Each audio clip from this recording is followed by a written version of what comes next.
नमस्कार and welcome you to world affairs. मैं हूं Prashant Dhawan. Now recently India ने बहुत ही कड़े शब्दों में आलोचना करी है यूएसए की एक मेंबर ऑफ पार्लियामेंट की, जो रिसेंटली कहां चली गई, पाकिस्तान ऑक्यूपाइड कश्मीर में। यहां पर आप देख पाओगे आर्टिकल है, इंडिया ने कहा है narrow minded politics, India condemns US Congress women Ilhan Omar's visit to PoK. देखिए, इल्हान ओमार यूएसए में जो पार्लियामेंट है, जिसको ये लोग कहते हैं कांग्रेस, तो कांग्रेस में जो भी मेंबर होता है उसको कांग्रेस मैन या कांग्रेस वुमेन कहती हैं। तो यूएसए की कांग्रेसमैन रिसेंटली गई पाकिस्तान में विजिट के लिए, जो नॉर्मल बात है। पाकिस्तान में काफी बार यूएस के ऑफिशियल जाते हैं बातचीत करने के लिए, मगर इल्हान ओमार ने एक, आप कह लीजिए, जियोपॉलिटिकल एक रूल सा ही बन गया था, वो तोड़ लिया है। इन्होंने पाकिस्तान ऑक्यूपाइड कश्मीर को विजिट करके इंडिया यूएस रिलेशंस में एक दरार डालने की कोशिश करी है, और इसलिए भारत के विदेश मंत्रालय के स्पोक्समैन ने यह कहा है कि इल्हान ओमार ने जम्मू कश्मीर का जो इलीगली ऑक्यूपाइड एरिया है बाय पाकिस्तान, ये विजिट किया है।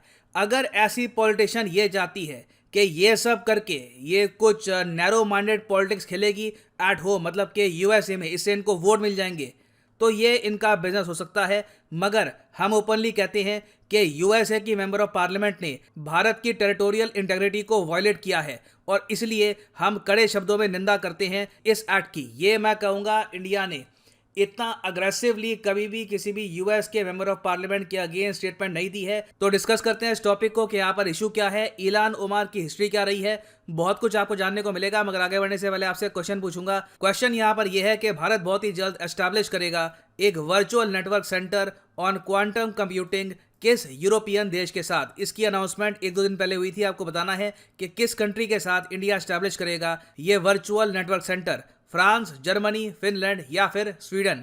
कमेंट सेक्शन में करिए उत्तर, सही आंसर मैं आपको दूंगा वीडियो के अंत में। नाउ इल्हान ओमार के बारे में अगर मैं आपको बताऊं तो इनका जन्म हुआ था सोमालिया में, बाद में ये यूएसए में गई, यूएसए की नागरिकता इनको मिली, और फिर इसके बाद यूएसए के पार्लियामेंट की भी ये मेंबर बन गई। ये आज के समय लोकसभा से यूएसए की पार्लियामेंट में मेंबर है। और डोनाल्ड ट्रंप जब पावर में थे, जब डोनाल्ड ट्रंप प्रेसिडेंट थे, तब ये काफी बार आलोचना करते थे इल्हान ओमार की।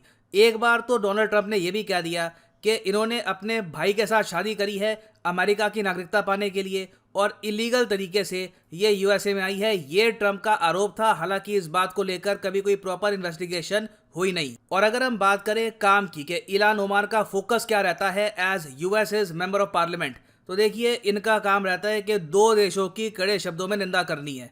एक तो भारत, दूसरा देश है Israel.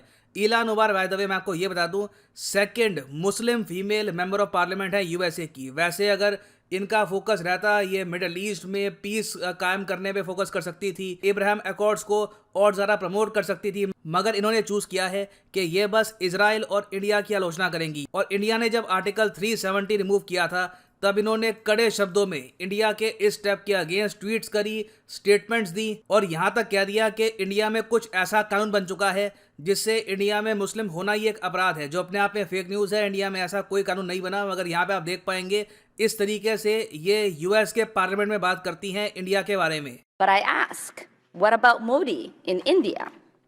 How are we promoting a free and open region by supporting Modi? So I ask you, why has the Biden administration been so reluctant to criticize Modi's government on human rights? What will it take? How much does the Modi administration have to criminalize the act of being Muslim in India for us to say something? And I ask you again, what will it take for us to outwardly criticize the actions that the Modi administration is taking against its Muslim minorities in India? तो ये काफ़ी बार Indo Pacific और various और aspect में India को target कर चुकी है। ये इन्होंने कहा है कि इंडिया के साथ हम फ्री और ओपन इंडो पैसिफिक को कैसे प्रमोट करेंगे जब इंडिया खुद अपने देश में ऐसा करेगा। तो बहुत ज़्यादा बड़ी आलोचक है ये भारत की। और अब रिसेंटली अचानक से ये पाकिस्तान में चली गई। पाकिस्तान में जो नए प्राइम मिनिस्टर हैं शहबाज शरीफ, इनसे मिली। अब यहाँ तक की जो मीटिंग है नॉर्मल है। कई बार यूएसए के कांग्रेसमैन जाते हैं, ठीक है, मिलते हैं पाकिस्तान से, बहुत से इशूज़ के बारे में बातचीत करते हैं, मगर ये पाकिस्तान में गई, वहां पर भी भारत के अगेंस्ट स्टेटमेंट दी। ये कहा कि मैं इंडिया का जो ह्यूमन राइट्स का इशू है ये यूएसए में रेस करूंगी। उसके बाद ये चली गई पाकिस्तान ऑक्यूपाइड कश्मीर में। वहां पर जो पीओके का एक नकली प्रेसिडेंट पाकिस्तान ने बना रखा है सुल्तान महमूद के नाम से, उससे मिली। यहाँ पे आप देख पाओगे ये मीटिंग हो रही है। और इल्हान ओमार ने यहाँ पर भी कह दिया कि मैं इंडिया के अगेंस्ट आवाज़ उठाऊंगी यूएसए में, तो अगेन ये बहुत ही एक ऑड बिहेवियर है। यूएसए की जो पॉलिसी है रिगार्डिंग इंडिया पाकिस्तान, उसके कंप्लीट अपोजिट काम कर रही है इलान उमर। और मेरे हिसाब से कहीं ना कहीं यूएस गवर्नमेंट को ये बात रेज करनी होगी कि आपको पूरी आज़ादी है कि यूएस के डोमेस्टिक पॉलिटिक्स में जो आपको बोलना है अपने देश में बोले। जब विदेश नीति की बात आती है तब एक कंट्री की जो एक प्रॉपर लाइन होती है, एक फॉरेन पॉलिसी की जो लाइन है, वही फॉलो करनी चाहिए। अब यहाँ पर मैं ये भी ऐड कर दूं कि इलान उमर जब पाकिस्तान आई तब ये इमरान खान से भी मिली। इवन दो इमरान खान कई बार कह चुके हैं कि यूएसए ने पाकिस्तान में सरकार गिरा दी है, हालांकि बाद में ये कहते हैं कि मैं यूएसए के साथ रिलेशंस खराब नहीं करना चाहता। अब ये स्टेटमेंट भी अजीब है कि जी ये देश हमारे देश को गुलाम बनाना चाहता है, ये देश हमारे देश में सरकार गिरा देता है, मगर मैं इनके अगेंस्ट नहीं हूँ। तो हर तरफ हिपोक्रेसी बहुत ज़्यादा है और इंडिया ने यहाँ पर क्लियरली बहुत अच्छा लगा देखकर अग्रेसिवली विरोध किया है इस स्टेटमेंट का। और मुझे लग रहा है कि यूएस गवर्नमेंट के साथ भी इंडिया ये इशू रेज करेगा कि अपने मेंबर ऑफ पार्लियामेंट को आप ये बोलिए कि भारत की जो टेरिटोरियल इंटेग्रिटी है इसको रिस्पेक्ट करें। They are free to visit Pakistan, China, मगर जो एरिया पाकिस्तान ने इलीगली ऑक्यूपाई कर रखा है वो विजिट नहीं करना चाहिए यूएसए के मेंबर ऑफ पार्लियामेंट को। ना वापस आते हैं अपने एमसीक्यू की तरफ कि इंडिया बहुत ही जल्द एस्टैब्लिश करेगा virtual network centre on quantum computing किस यूरोपीय देश के साथ।